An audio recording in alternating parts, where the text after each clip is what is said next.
Céleste, nous sommes très reconnaissants, une fois de plus, pour les saluts gratuits que tu nous as accordés, Seigneur, en ces temps de la fin, sans argent, sans rien payer.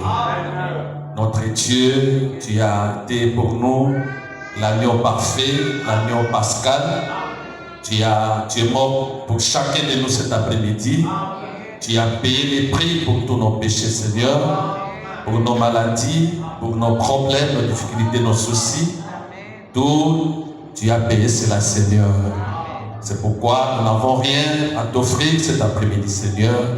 Au contraire, nous sommes venus comme étant des simples hommes, des simples femmes, afin de pouvoir, une fois de plus, verser nos larmes aux pieds de notre Seigneur Jésus-Christ.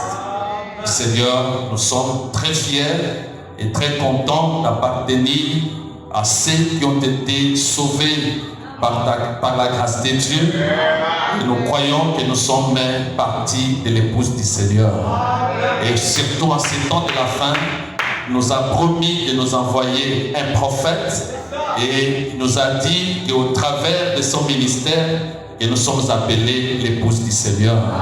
C'est pourquoi laisse-nous cet après-midi, notre Père Céleste, que nous puissions nous réjouir, que nous puissions en nous sentir que réellement nous sommes sauvés, nous sommes délivrés et nous sommes rachetés, Seigneur.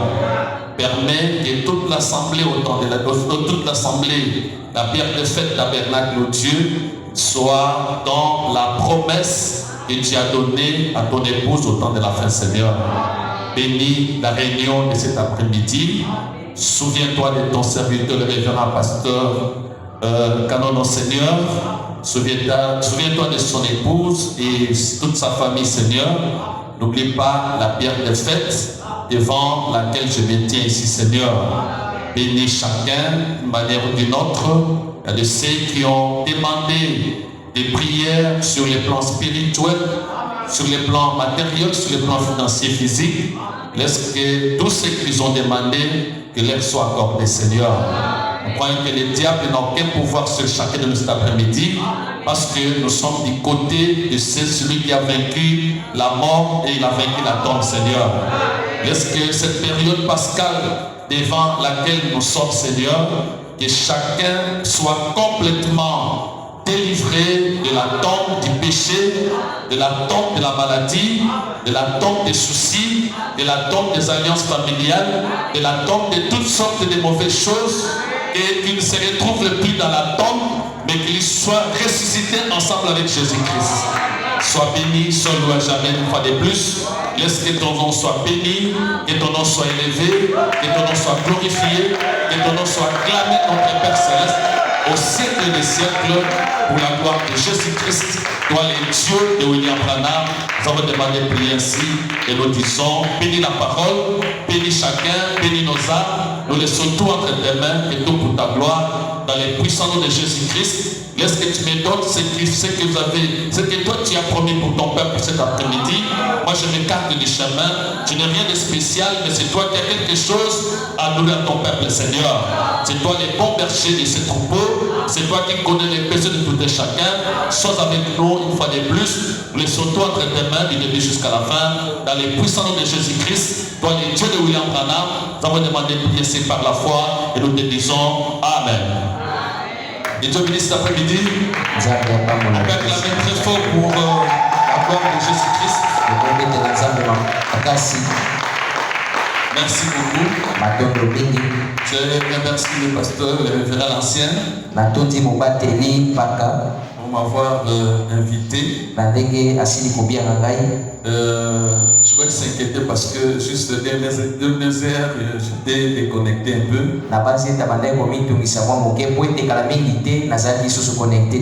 Mais j'aime beaucoup respecter surtout les rendez-vous. Surtout pour la parole. Et plus surtout que c'est l'ancien. Je dois m'incliner à tout ce qu'il peut me dire. Que Dieu le bénisse richement. Et que Dieu vous bénisse aussi. Je pense que ce n'est pas la première fois. Peut-être ici c'est la première fois. J'ai fait une semaine. J'avais prêché à la pierre de fête. À l'époque, je crois que John, on était encore là-bas, l'autre côté là-bas, je pense. C'était Neville qui avait joué au piano, le pasteur Neville. Richard, je ne sais pas, il faisait quoi. Richard, et John, je crois aussi, il est en train de conduire les chants. C'est encore très jeune. Il n'y avait pas encore de bague, mais maintenant ils ont des bagues. Richard a donné des cocos. John est toujours, il est lié par le célibat. John est choisi fiancé. Vous priez pour la vie. Ah, courage. Ok, merci beaucoup. Vraiment, je les aime beaucoup. Maman, je ne sais pas si elle est là ou comment. Maman, ok, que Dieu bénisse. Acclamez très fort. Merci beaucoup. J'aime beaucoup maman. Merci beaucoup. Donc, je vous remercie beaucoup pour ce soir. Papa m'a dit de passer, juste de vous dire quelque chose. Ne soyez pas surpris que ce soit un sujet parfois un peu difficile. Mais comme c'est la parole, cela va bénir chacun. Ainsi, nous allons rapidement lire la parole de Dieu. Nous sommes dans Genèse chapitre 3.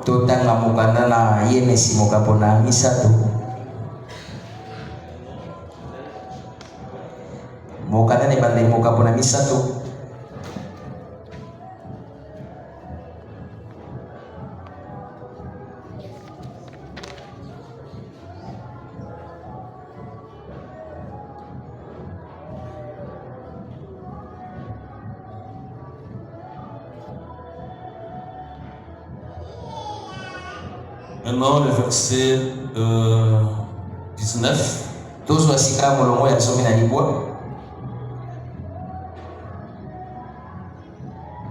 C'est à la sueur de ton visage que tu mangeras du pain. Jusqu'à ce que tu retournes dans la terre d'où tu as été pris. Car tu es poussière et tu retourneras dans la poussière. Dans 2 Thessaloniciens chapitre 3.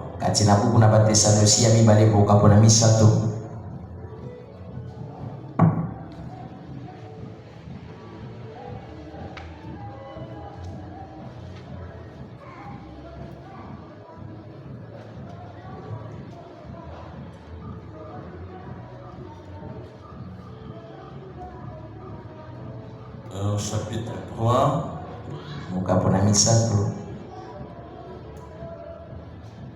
Prenons le verset 8 à 9.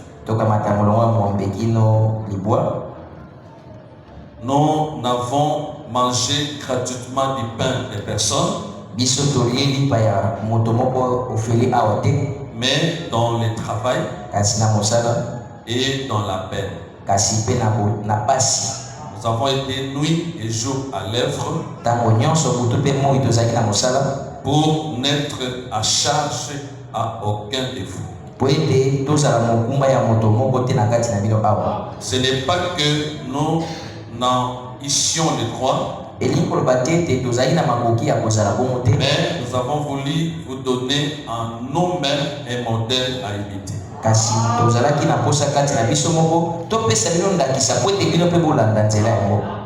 lorsque nous étions chez vous,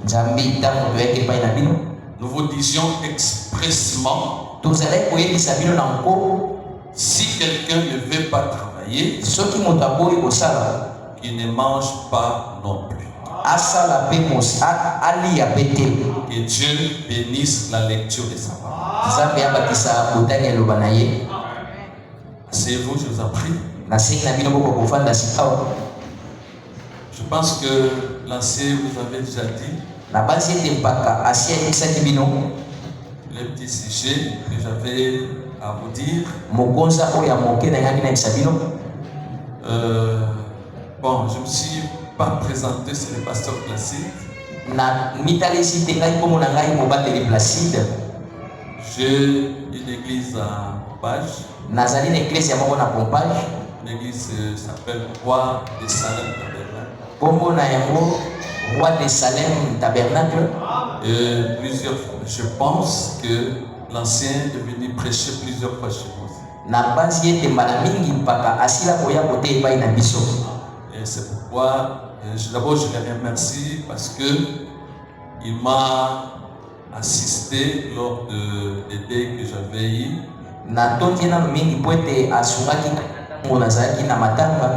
Il a passé nuit, vu son âge, mais il était à mes côtés pour fortifier. Et je profite pour lui dire un grand merci. Et il m'avait demandé si je peux passer juste dire un petit mot. Il m'a demandé si c'est mardi ou jeudi. Je me suis dit, bon, c'est peut-être que ça peut être jeudi, je pense.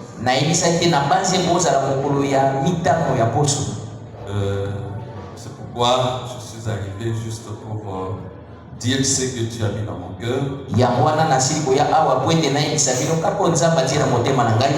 Parler un peu, surtout que félicitations pour les tabernacles.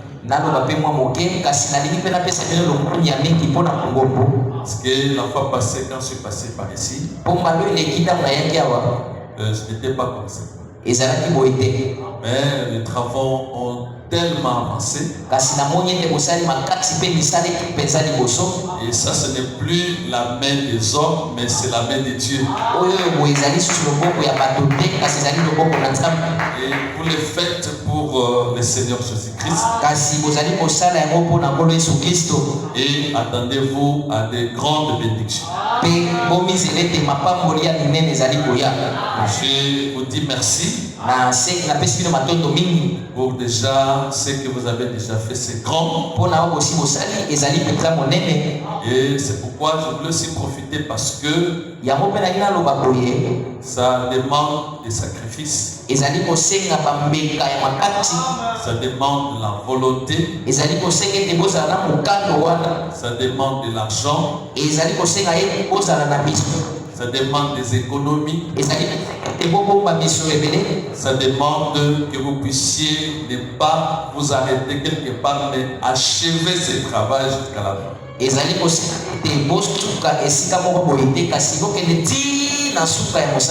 Généralement, lorsque une église est construite, à la fin, il faut que cela soit dédicacé.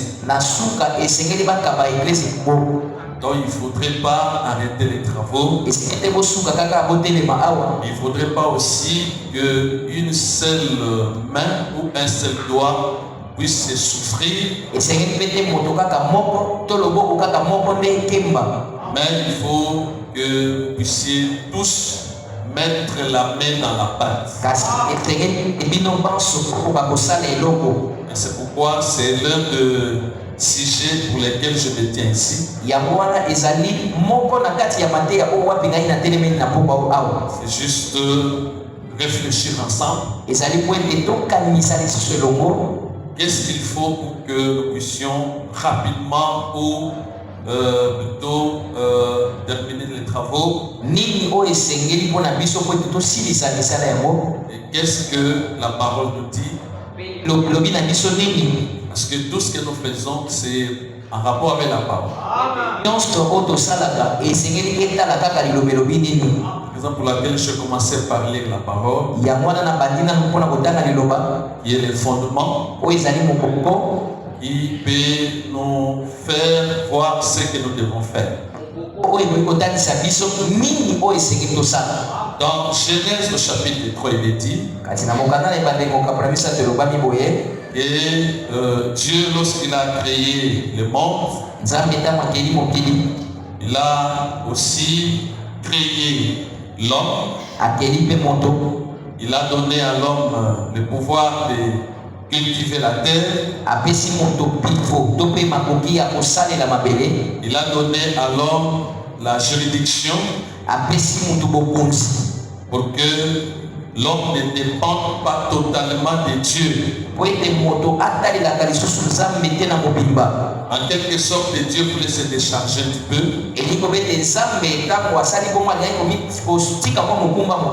pour que l'homme ne dépende pas toujours de Dieu. Et qu'est-ce que Dieu a fait? Il a mis quelques attributs en l'homme. Et tout ce que Dieu avait, une grande partie, il avait déjà donné ça à l'homme. Et vous verrez que l'homme, lorsque Dieu a créé l'homme, l'homme ne dépendait pas totalement de Dieu, parce que Dieu avait mis à sa disposition presque tous les besoins de l'homme.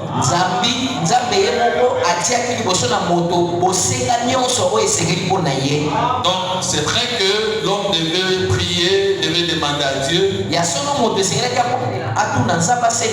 Mais en réalité, moi je n'ai jamais vu où Adam commençait à dire Seigneur donne-moi ceci, Seigneur donne-moi ceci.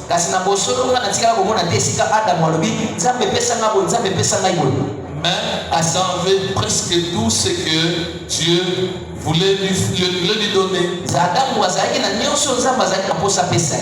Mais il lui avait dit que ce n'est pas sa sueur.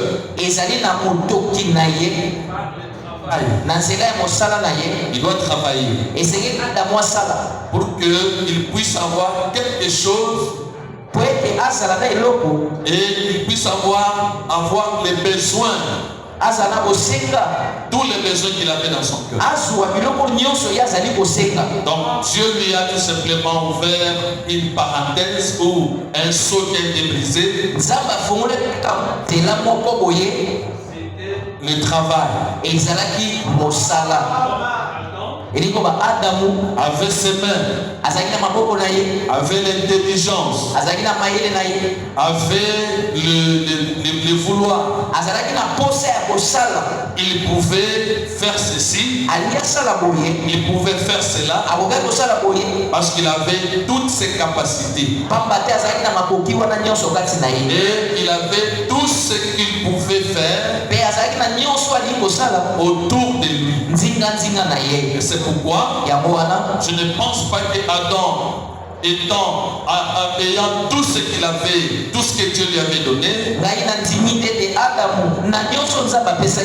il pouvait encore se lamenter. Il avait la forêt, il avait la rivière, il avait les animaux, il avait les pierres, il avait les minéraux, il avait tout. Il vivait pendant les jours, il vivait pendant la nuit, il ne tombait pas malade, parce qu'il était comme un Dieu. Il avait des capacités. Tout ce qui était en Dieu, Dieu lui a donné ça. Donc, ayant tout ce qu'il avait, il pouvait faire quelque chose. C'est pourquoi à un certain moment, Dieu lui a dit que moi je ne viendrai comme un inspecteur. Je ne viendrai comme un inspecteur. Mais un inspecteur ne vient que lorsque vous terminez le travail. Il vient seulement voir, est-ce que ça c'est bien fait?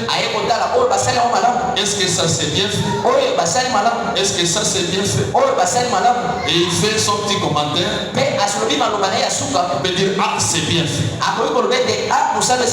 C'est pourquoi Dieu ne venait pas tourmenter Adam. Parce qu'il lui avait donné tout. C'est comme un monsieur, un riche qui a beaucoup de choses, qui est riche, et qui les met à la disposition de ses enfants. Je ne pense pas que ses enfants vont encore retourner chez leur père pour dire, il nous manque ceci, il nous manque ceci.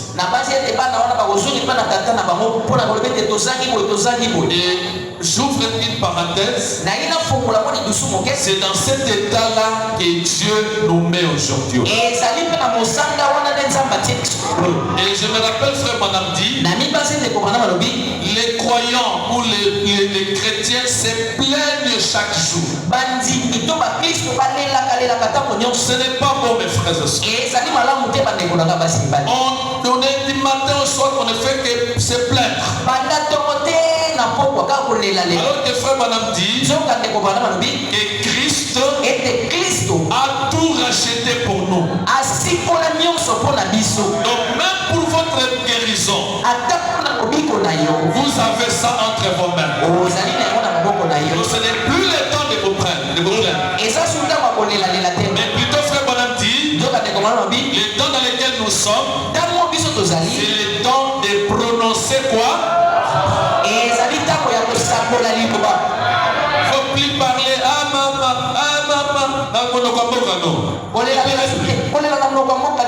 aïe aïe, ah passé, ah ceci, ce n'est plus cet âge.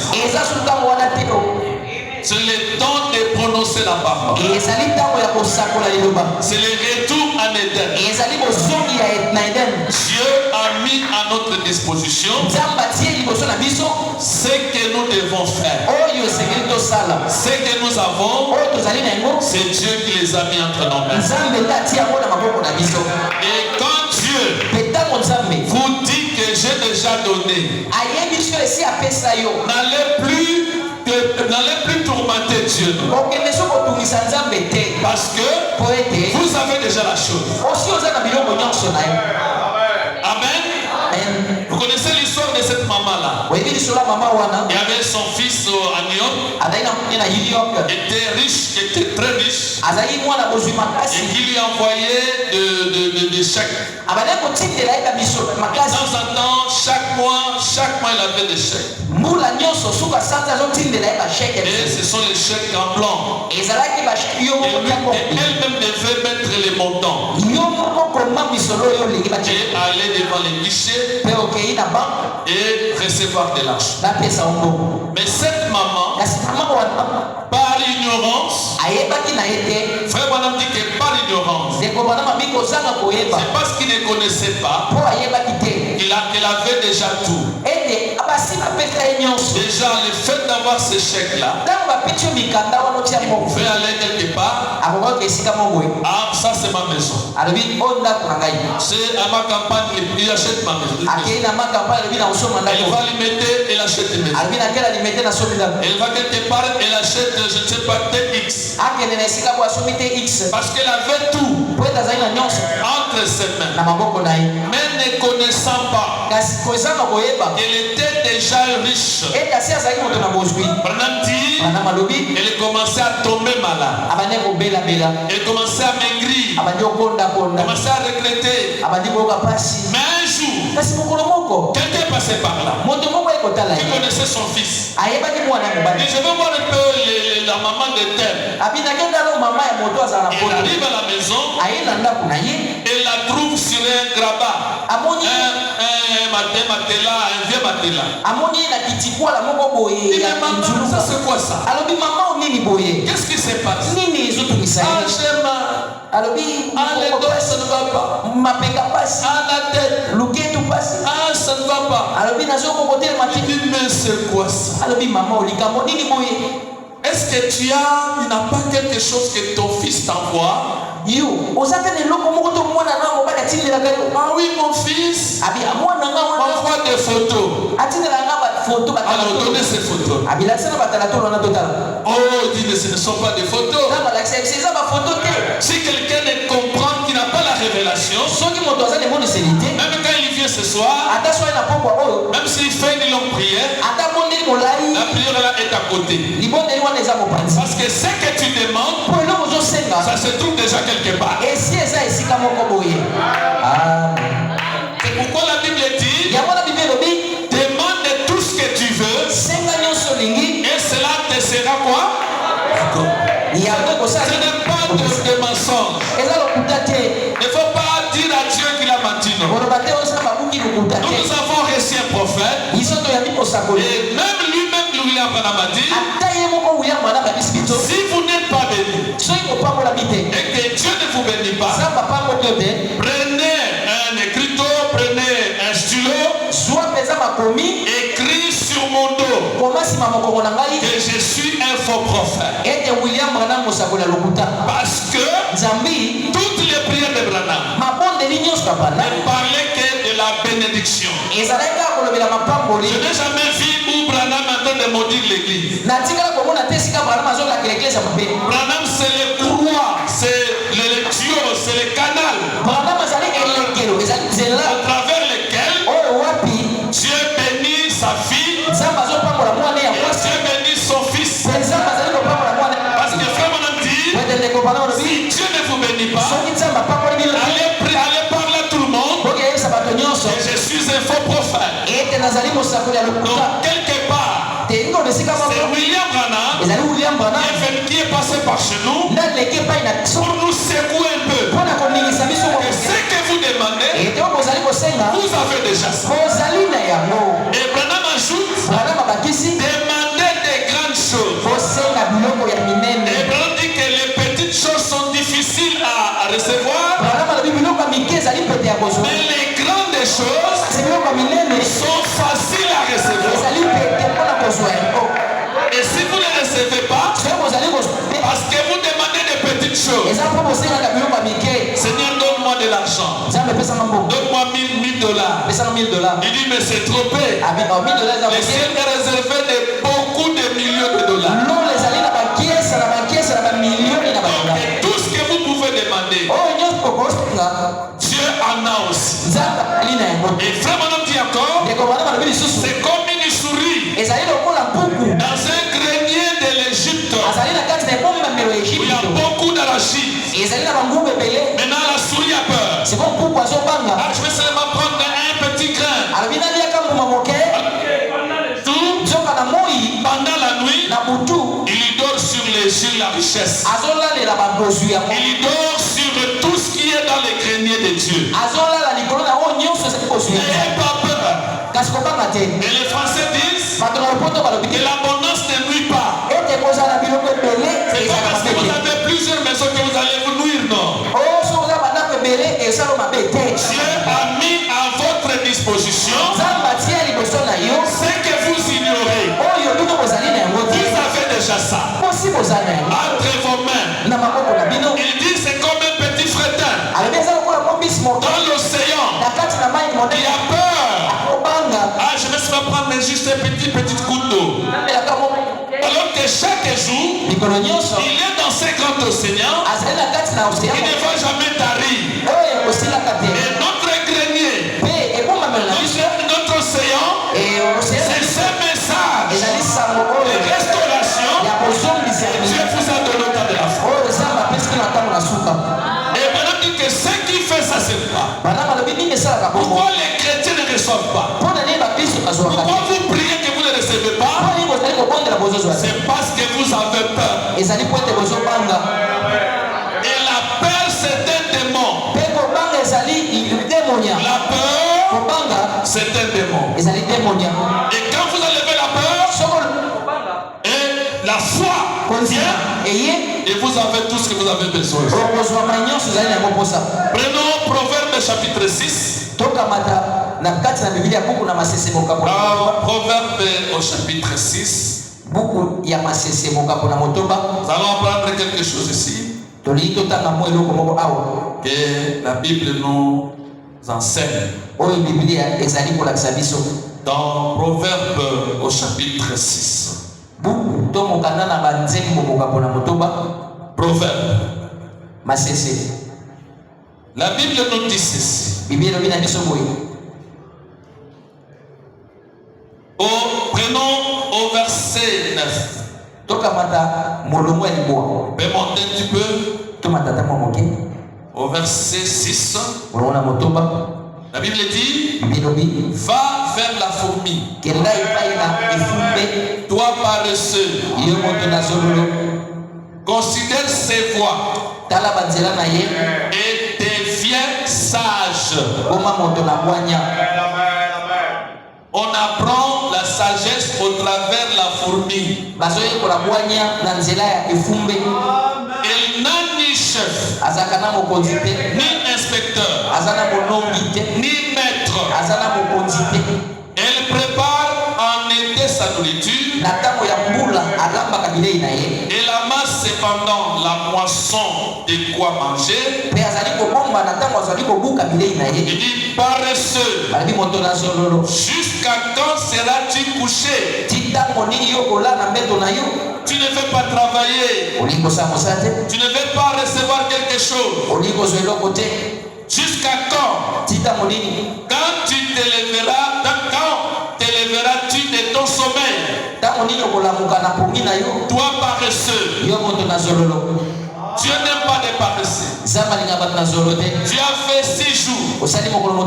Dieu, il a fait 6 jours.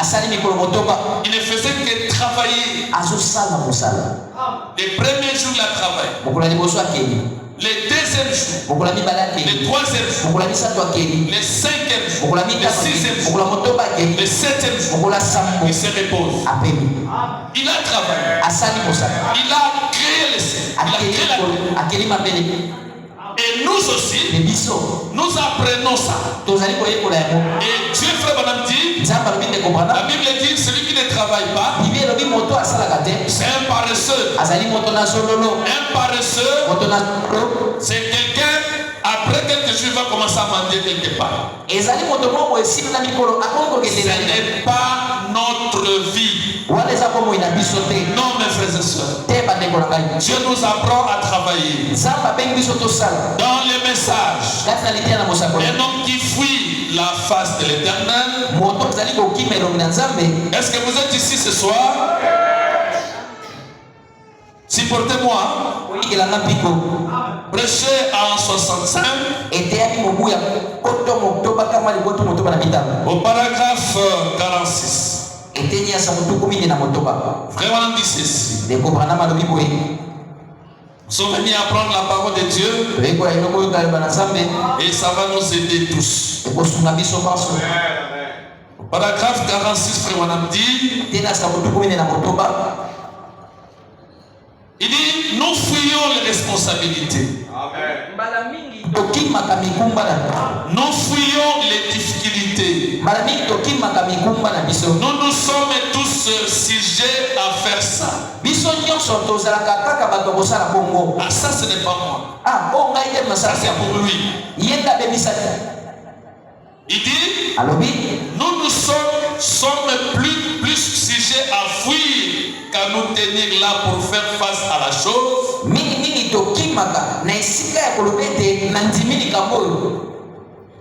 Vous voyez, nous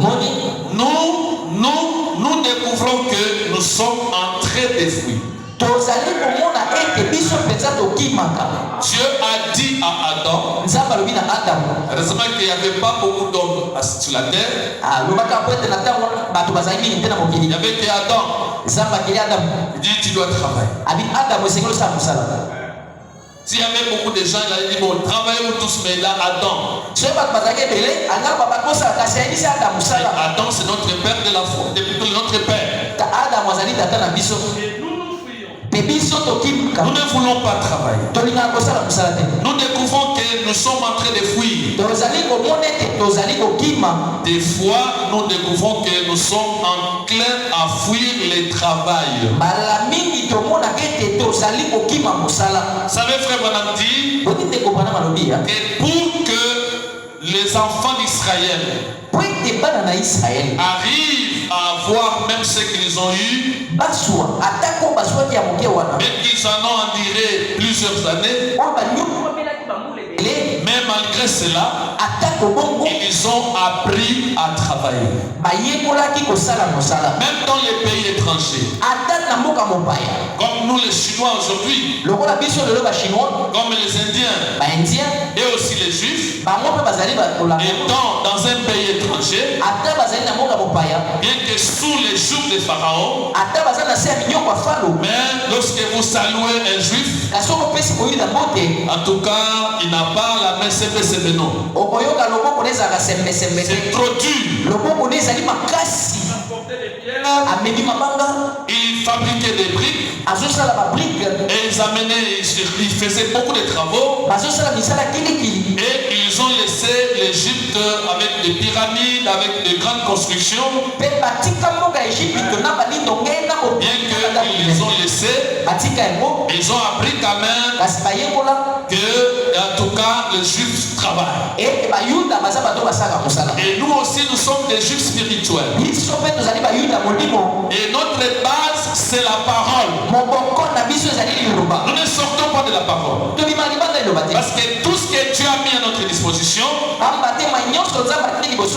va nous servir pour travailler. Et parfois nous fuyons ça. Des fois nous découvrons que nous sommes enclins à fuir le travail. Nous ne voulons pas travailler. Un frère qui ne travaille pas, une soeur qui ne travaille pas, l'église qui ne veut pas travailler ne peut pas progresser. Vous connaissez vous-même et toutes les églises, toutes les communautés, quand nous passons, quand je vois comment ils ont construit, parfois j'en viens un peu comment, qu'est-ce qu'ils ont fait? Non, c'est un travail. Ils ont mis ensemble les énergies et ils ont travaillé. Celui-ci a mené telle chose, l'autre a mené telle chose, l'autre a mené telle chose, et c'est là avancer le travail. Ce n'est pas, non, ce n'est pas, il ne faut pas envier ce qu'ils ont fait. C'est un modèle que nous aussi, nous devons faire ça. Et c'est pourquoi madame dit, nous ne pouvons pas fuir le travail. Certains pensent qu'ils peuvent gagner leur vie sans travailler. Non, mes frères et sœurs. Et celui qui sort le matin, il va travailler. Quand il rentre le soir, il a mangé. Et ça soit au village, ça soit à Kinshasa, ça soit partout. C'est ça le devoir que Dieu nous a donné. Et travailler pour gagner son pain.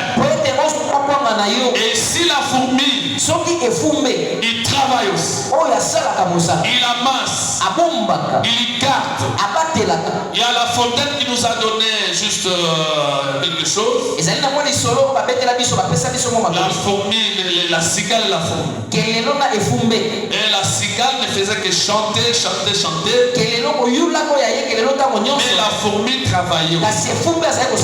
Vous ne pouvez pas gagner quelque chose sans travailler. Vous ne pouvez pas recevoir une récompense ou un salaire sans travailler. Marié, vous devez travailler. Étudier, vous devez travailler. Faire ceci, vous devez travailler. Ça fait partie de la parole. Ça fait partie de ce que Dieu a dit pour nous les croyants. Et quelqu'un qui ne travaille pas ne peut pas s'attendre à recevoir quelque chose. Et je pense que c'est David qui a dit ça. J'étais jeune, j'ai vieilli, je n'ai jamais vu un juste abandonné. Il commençait à passer par des maisons et mendier son pain. Mais plutôt, Dieu travailler. asala. Je ne vais pas monter au-dessus, à monter, parler un peu plus, non. Mais dans une nation, dans un pays, si le pays-là n'a pas une économie stable, n'a pas une économie qui peut booster la vie des gens, ce pays sera toujours appelé un pays sous-développé. Parce que les gens n'ont pas de travail. Il n'y a pas un travail dans ce pays. Les gens ne produisent pas. Et il y aura toujours à tout moment de lamentation. Les gens vont commencer à crier. Ah, il n'y a pas de travail. Comment nous allons vivre? C'est parce que ce pays est sous-développé. Or, nous ne sommes pas sous-développés, nous. Nous les chrétiens, nous sommes riches. Nous avons quelque chose, un secret que Dieu a mis en nous. C'est la parole. Et la parole nous donne tout ce dont nous avons besoin. Est-ce que vous me comprenez ce soir un peu? Donc je vous encourage de ne pas vous fatiguer, de ne pas vous dire que ça, nous ne saurons pas faire ça. Non, mes frères et sœurs, vous êtes capables à 100% de réaliser des grandes affaires, des grandes choses. Dieu a déjà donné la solution. La solution est déjà là. C'est à vous de prendre. Et vous allez voir, dans peu de temps, les choses vont changer directement. On peut dire amen, mes frères et sœurs. Vraiment dit dans les investissements,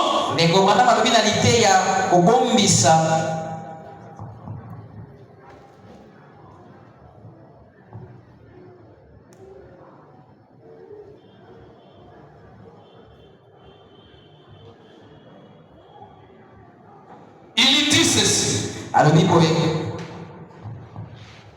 Prêcher, il y a plusieurs investissements de 62. Écoutez ce que Frère Branham a dit. Paragraphe 6. Je voudrais tirer ceci des textes dans le sujet des investissements. Je dis que ce serait approprié de parler quelques minutes des investissements. Aux hommes d'affaires de cette ville. Car tout homme d'affaires, si c'est un bon homme d'affaires, se reste toujours au bon investissement. Il semble que c'est quelque chose qu'ils aiment bien faire. Bon investissement, des investissements sûrs. Sûrs, parce que ces derniers sont toujours rentables plutôt. Et il dit, un homme qui a de l'argent désire bien sûr de le placer dans un investissement rentable. Un homme qui possède un montant, disons de l'ordre de $10,000, voudra l'investir. Vous ne les gardez pas en poche. Car vous savez que les voleurs vous les déroberont. Donc vous ne voulez pas faire cela. Vous voudrez, si vous êtes un homme d'affaires ou une femme d'affaires vraiment compétent, vous voudrez les placer dans quelque chose qui rapportera des bénéfices. Vous voudrez les placer dans quelque chose qui rapporte des intérêts. Vous connaissez le talent dont il est parlé dans la Bible. Vous devez donc l'utiliser utiliser de façon à tirer des bénéfices, une affaire vraiment rentable.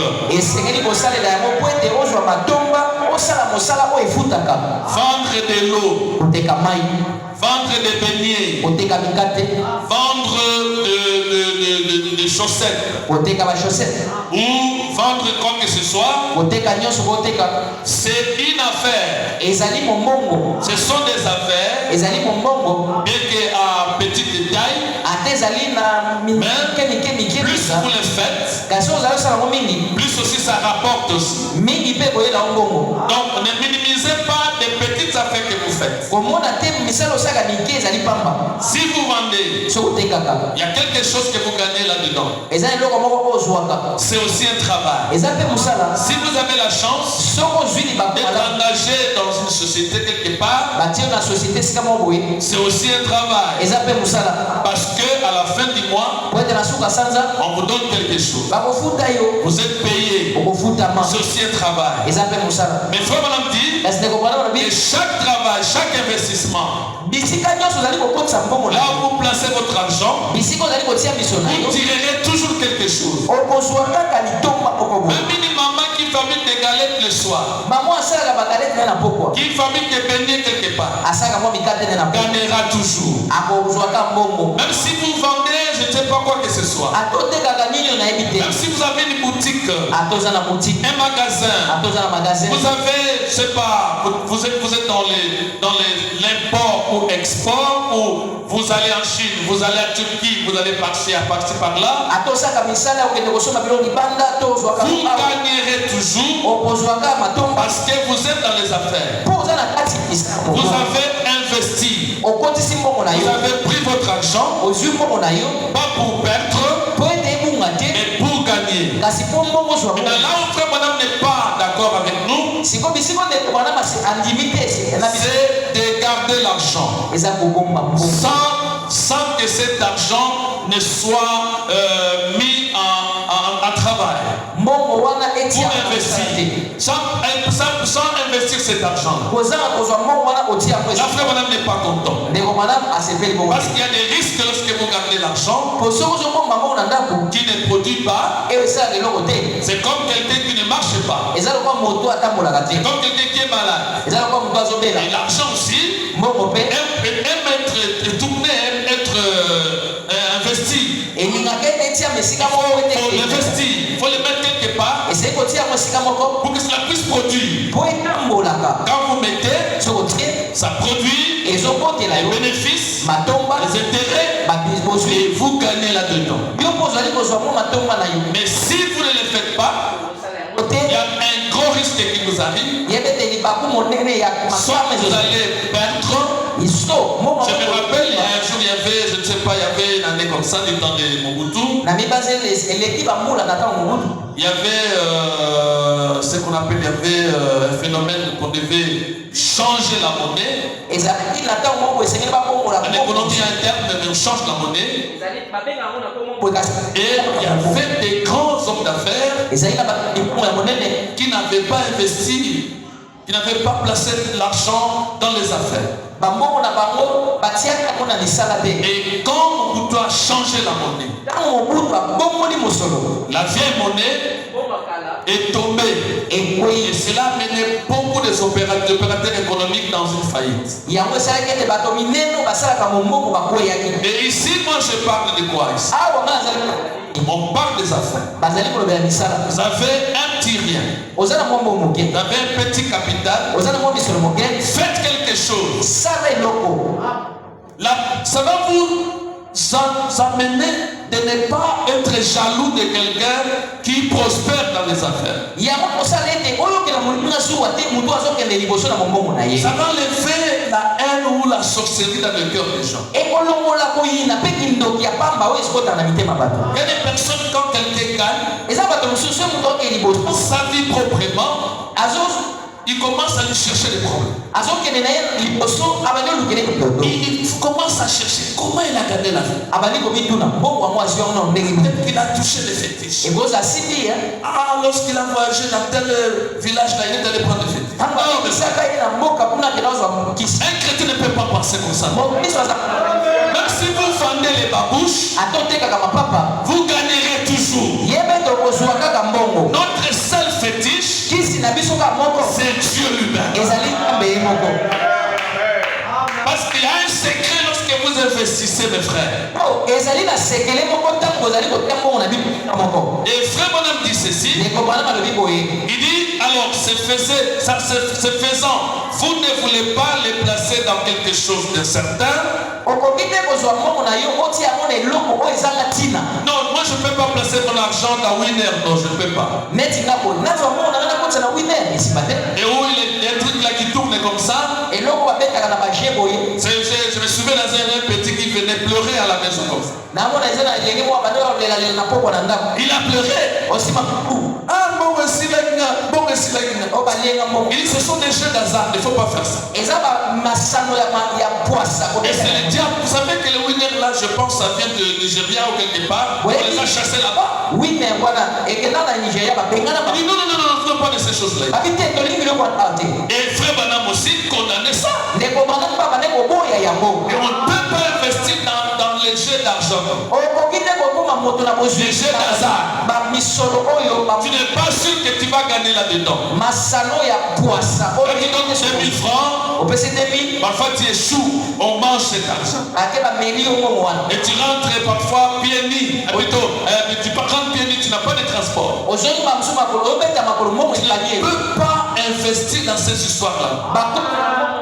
Et c'est pourquoi on dit qu'il faut devez, si vous voulez faire quelque chose, yango ndeko bana balobi so tosa eloko moko choisissez une bonne affaire. luka esika malamu botia mbongo na yo Là où vous allez gagner. bisiko kozwa mpe matabisi. Et si je parle pour tout le monde, awa nazolobela bato nyonso je parle pour l'école de dimanche, nazolobela mpona bana etelo na je yenga parle pour les étudiants, nazolobela mpona bana batanga je kelasi parle pour ceux qui sont vivants. nazoteya asa na bomoi. Il ne faut pas dire parce que moi j'ai déjà vieilli, koloba te oka na si na je nuni n'ai plus quoi, mais il y a des vieilles mamans qui vendent des arachides quelque part. eza na bamama basi bakola bateka nguba Et qui font des petits arachides et qui sont des boules. ateka 700, moi j'en ai mangé aujourd'hui. Et ça rapporte toujours. asiefutaka Il y a des jeunes gens, eza na bilenge il est étudiant, oyo azali moyeko na et il y a kelasi quelque chose, une cabine quelque part, asala mwa kabina ye pembeni ou une bureautique, to bilokiki na ye comme il connaît l'informatique, ndenge aye mwa informatique il a déjà l'esprit de créer quelque chose. aza na molimo ya kokela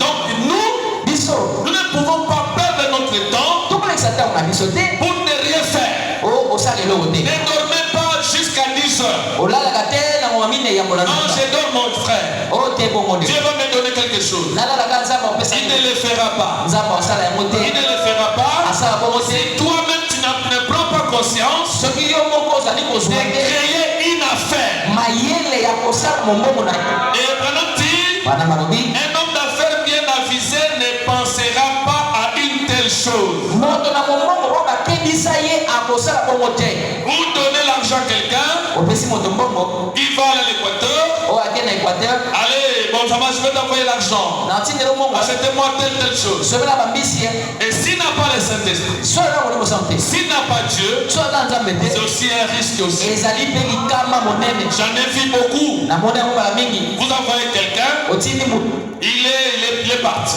ake na ye Non, je viendrai au mois de mars. alaki o Mois de juillet. na oya na sanza ya mine Non, la marchandise, si ça ne va pas. bongo Oh, si les réseaux ne passent pas. awa baregio elekaka te Oh, il a tout bouffé. D'abord, il s'est marié là-bas aussi. zoka aliani mobutu Quand tu attends, ozebe et ozezozela là, tu donnes les requêtes ici. awa ozopesa bato Priez pour les frères à qui j'ai donné l'argent à l'Équateur. okobondela mpona mbongo na ntina na On ne équateur va pas prier pour la... Non, non, non, non, non. te babondela te Tu as commis une erreur. osali libunga ndeko Travaille d'abord ici. sala nanu awa Fais ce travail seul. sala mosala yo moko Fais quelque chose. sala eloko Dieu mettra la main nzambe akotia et ça loboko va prospérer. ekofuluka Amen. amen Est-ce que ça vous intéresse? ezali kosepelisa bino Vous, amen on ne feriez pas cela. bino mibali ya Ne courez pas de risques. kozwa makama ya motindo Vous wana avez te besoin de gagner. oza na poso ozwa Je mamuka n'aime pas quelqu'un qui fait une affaire nalinga ombongo et te puis quelques jours il se plaint. Non, je n'aime pas ça. nsima na mikolo abandi kolelalela Moi, je sais que nga nayebi ete Dieu nous a dit nzambe ayebisa biso il a un projet azali na mwango de malheur. ya mwango ya Non, mabe non, non, non, non, non. bamiango ya Il a mawa un projet de le bonheur et la grâce vous accompagnent. C'est comme les signes et les miracles vous accompagnent aussi. Les bonheurs aussi doivent vous accompagner. Ça se prépare toujours. Ça se prépare. Vous préparez l'avenir. Vous préparez les affaires. Vous gérez correctement. Vous devez être des bons gestionnaires. Pas trop dépenser. Pas dans les luxes. Quand vous commencez une affaire, la première chose à faire, serrer la ceinture. Parce que vous devez gagner. Il ne faut pas accorder fils à nord. Il ne faut pas trop emprunter aux gens. Il y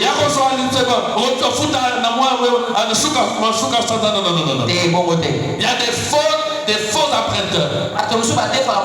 Mais investir dans un domaine que vous maîtrisez.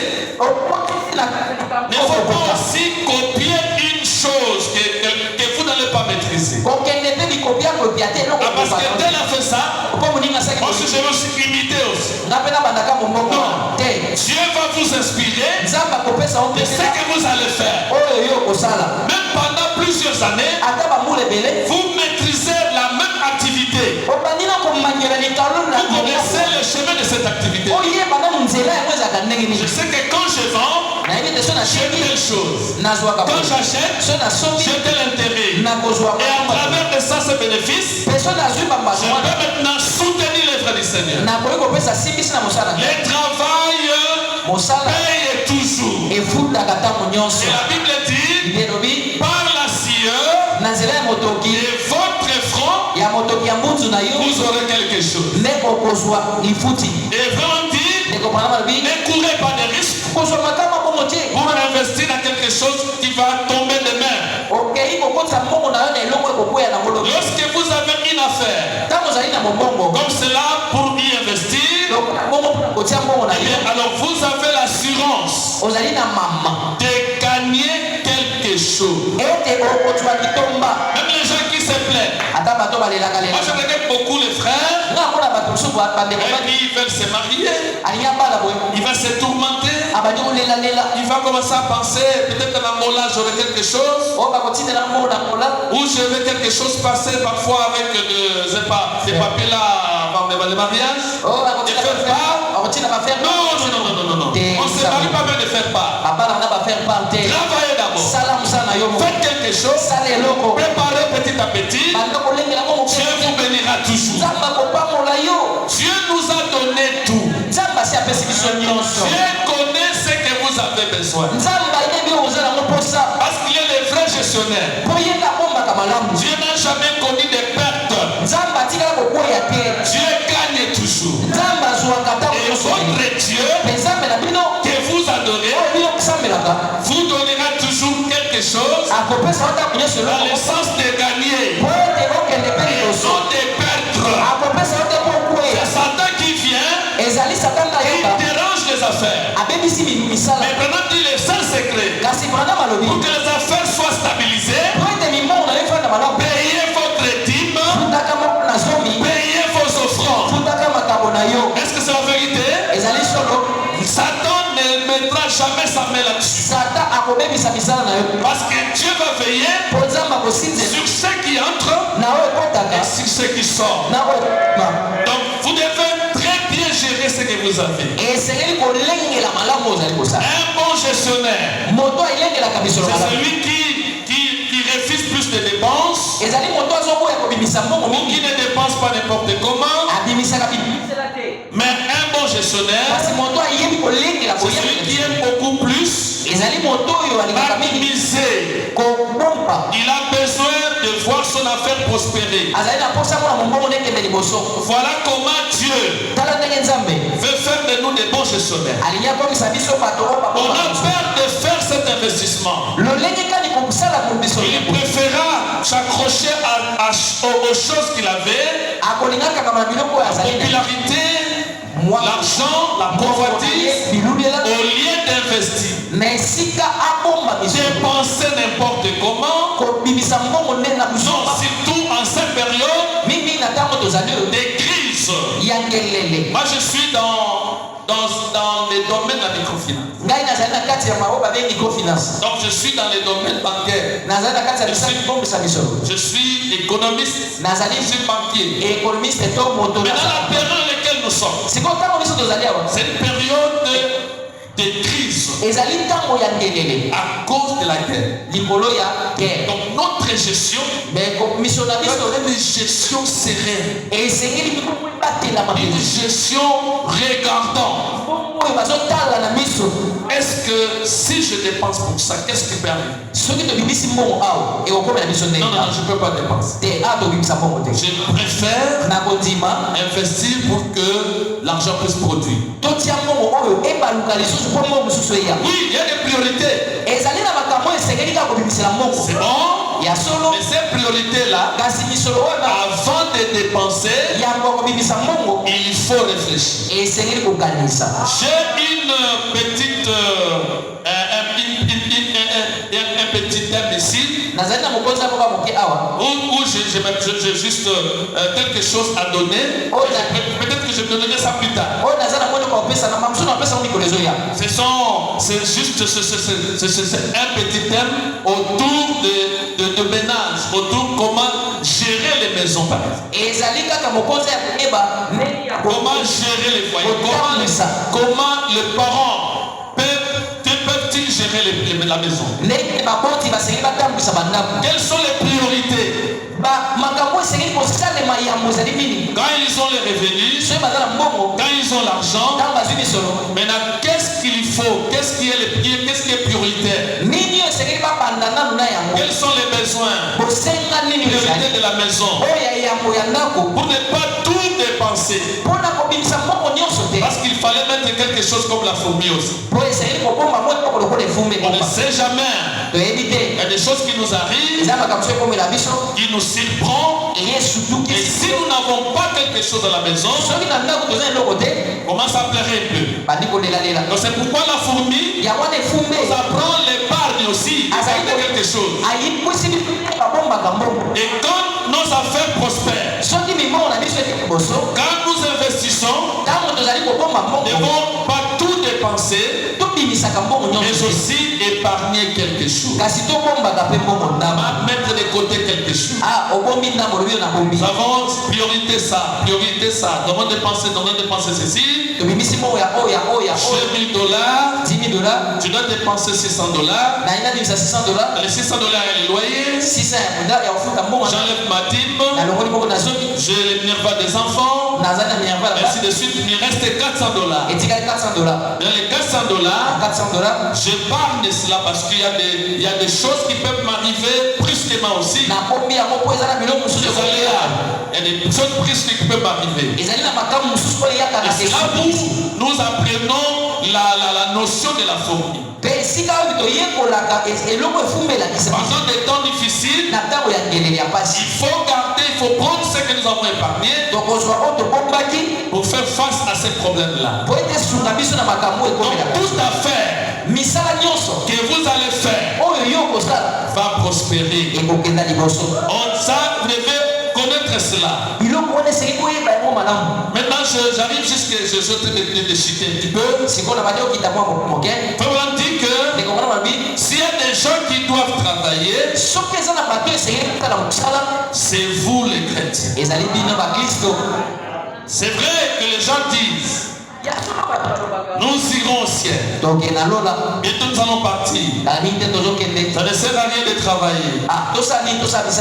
Parce que si je construis la maison et que l'enlèvement vient, il y a les membres de la famille qui sont des messages qui vont en bénéficier.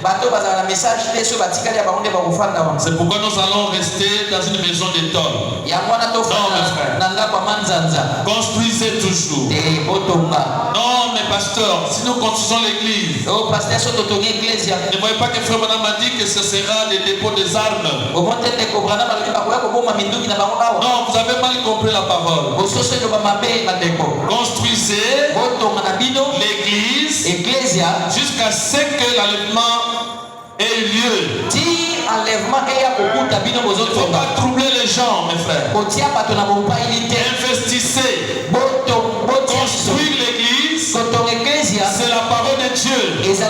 prier dans des conditions meilleures, prêcher des conditions meilleures, c'est aussi la parole de Dieu. Et frère, on dit que ce sont les chrétiens qui doivent travailler.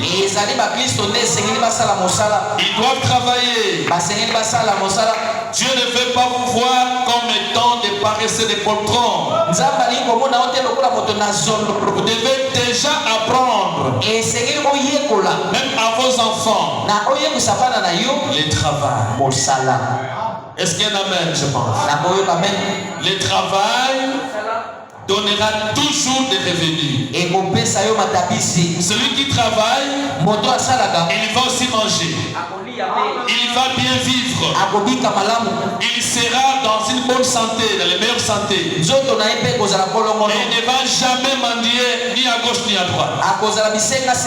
C'est parce qu'il travaille. Le paix que Dieu va mettre entre vos mains, et que vous investissez là dans une affaire, Dieu les bénira toujours. Quel que soit les montants, quel que soit choisissez le travail. Choisissez une bonne affaire. Et Dieu vous bénira toujours. Amen. Amen. Est-ce qu'il y a un amen? Amen. Je finis par ici en disant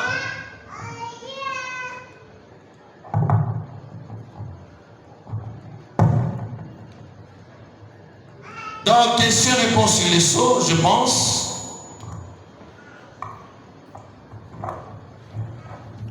Vous frère, madame dit que s'il y a des gens, il y a des frères, il y a des soeurs qui doivent travailler, ce sont les chrétiens. Et frère, madame dit, est-ce que nos épouses peuvent travailler? Ah, ça aussi c'est un problème aussi. Madame dit, si les frères n'arrivent pas à réunir les bouts du mois, la soeur peut aller travailler. Dans d'autres pays, par exemple les pays où il y a les Arabes, il y a les musulmans, et ils interdisent parfois aux femmes de travailler. Mais nous sommes des chrétiens. Si vous trouvez que la soeur peut aller travailler, elle peut aller travailler. Mais je ne peux pas dire que la soeur ne faut pas aller travailler, non. Si la soeur trouve que je dois aller faire quelque chose, allez-y pour aider votre mari aussi. Mais si vous trouvez que mon épouse ne travaillera jamais, qu'elle s'occupe de mes enfants, s'occupe de la maison, c'est pas aussi un problème. Soyez équilibrés, soyez conduits par le Saint-Esprit, agissez selon la parole. Et frère, on dit que quand une soeur va travailler aussi, et qu'elle est payée, elle doit venir montrer son salaire à son mari. Toute l'enveloppe doit tomber entre les mains de son mari aussi. Elle ne peut pas dépenser quelque chose sans l'aval de son mari. Parce que c'est son mari qui lui a dit d'aller travailler. Et quand une soeur va travailler, il ne faudrait pas qu'elle entre dans une histoire de dire qu'elle aime pas des choses comme ça, sans pourtant que son mari ne le sache. Quand c'est ça, c'est ce que les païens font. Donc c'est aussi, vous devez être conduit pour le travail. Ce n'est pas aussi mal, parce que nous croyons que vous avez le baptême du Saint-Esprit. Et vous le faites pour que vous puissiez mieux vivre à la maison. Mais ce n'est pas une obligation. Si son mari trouve qu'il ne peut pas travailler, C'est aussi la parole. Si son mari trouve qu'il doit aller travailler, c'est aussi la parole. Soyez conduits par le Saint-Esprit. Amen. Amen. Et je vous donnerai les paragraphes. Ce que je cherche pas, je vous donnerai ça aussi. J'enverrai ça à l'ancien. Ok, merci beaucoup. Donc ceux qui doivent travailler, ceux qui doivent faire des affaires, c'est pas seulement les frères, c'est pas seulement les sœurs, mais c'est tout le monde. Tout le monde qui a étudié, qui n'a pas étudié. Quand Dieu vous donne quelque chose à investir dans une affaire, faites-le pour mieux vivre. Vous ne serez jamais jaloux de quelqu'un. N'allez jamais commencer à penser pour quelqu'un qui prospère, qu'il a touché les fétiches. Non, c'est parce qu'il a travaillé. C'est parce qu'il a investi. Et Dieu l'a totalement béni. Le travail vous donnera toujours des revenus. Ce que vous allez faire, mettez-le entre les mains de Dieu et Dieu vous bénira toujours. Lorsque la pierre de fête soit bénie spirituellement, matériellement et financièrement, qu'on trouve des John Charit ici, qu'on trouve des hommes d'affaires ici, qu'on trouve des grandes dames ici. Vous savez que l'évangile parfois peut être répandu qu'au travers du sœur. Faut vraiment parler d'une sœur qui économisait un peu d'argent. Comme dans cette contrée, il n'y avait pas de prédicateur. Elle s'est dit, je dois garder tout quelque chose. Je vais faire appel à un pasteur, à un évangéliste qui viendra pour prêcher la parole. Et cette sœur commençait à économiser l'argent. Cette sœur a travaillé pour faire appel pour que l'évangile entre dans ces coins-là. Donc le travail n'est pas limité seulement pour les frères, mais aussi pour les sœurs. Même la femme de frère Branham économisait toujours quelque chose pour que l'évangile soit prêché de partout. Même notre prophète, à part le ministère qu'il avait, un grand ministère, il a beaucoup travaillé aussi. Il a travaillé dans telle chose, dans telle chose. Il a travaillé, il nous a appris à travailler. Et Dieu l'a aussi béni. Il paie ses dîmes, il paie ses offrandes, il paie tout ce qu'il pouvait faire pour l'église. Il soutenait même les évangélistes pour aller prêcher la parole. Il a laissé beaucoup d'argent pour que l'évangile soit prêché aussi. Donc le travail, si chacun pouvait mettre la main pour travailler, je pense que dans un bref délai, dans un court temps, notre église, la pierre de fête, va aller de l'avant. Et personne ne va se plaindre.